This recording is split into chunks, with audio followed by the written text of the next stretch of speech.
करतो। आता पाहूया बातम्या विस्ताराने।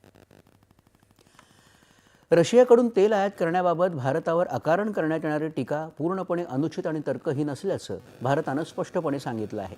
परराष्ट्र मंत्रालयाचे प्रवक्ते रणधीर जयस्वाल यांनी या विषयावर अधिकृत निवेदन जारी करत भारताची भूमिका ठामपणे मांडली आहे।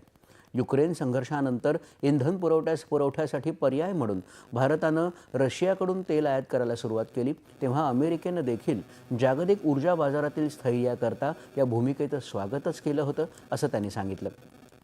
रशियाकडून तेल आयात करण्याच्या मुद्द्यावर टीका करणारे देश स्वतःच रशियाबरोबर मोठ्या प्रमाणावर व्यापार करत असल्याकडे भारतानं लक्ष वेधलं आहे।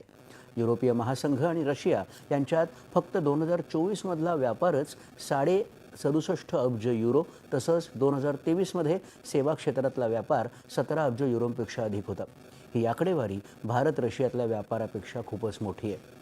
2024मध्ये युरोपनं LNGच्या रशियामधून होणाऱ्या आयातीत नवा उच्चांक गाठला। युरोप रशिया व्यापारात ऊर्जा क्षेत्राबरोबरच खतं, खनिज, रसायनं, पोलाद आणि यंत्रसामग्री यांचा समावेश आहे। अमेरिकेनंही रशियाकडून आण्विक उद्योगासाठी युरेनियम हेक्साफ्लोराइड, इलेक्ट्रिक गाड्यांसाठी पॅलेडियम, खतं आणि रसायनांची आयात सुरूच ठेवली आहे।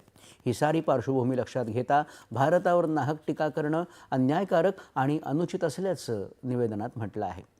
भारत प्रमुख अर्थव्यवस्थांप्रमाणेच स्वतःच्या राष्ट्रीय हितासाठी आणि आर्थिक सुरक्षेसाठी आवश्यक ती सगळी पावलं उचलेल, असं निवेदनात स्पष्ट केलं आहे। भारतातल्या ग्राहकांना परवडणारं आणि खात्रीशीर इंधन मिळावं म्हणूनच अशी आयात अपरिहार्य ठरते, असंही त्यात म्हटलं आहे। अमेरिकेचे राष्ट्राध्यक्ष डोनाल्ड ट्रम्प आणि युरोपीय महासंघ सातत्यानं रशियातून होणाऱ्या इंधन आयात मुद्द्यावरून भारतावर करत असलेल्या अकारण टीकेला या निवेदनाच्या माध्यमातून भारतानं ठोस उत्तर दिलं आहे। भारत दौऱ्यावर असलेले फिलिपाईन्स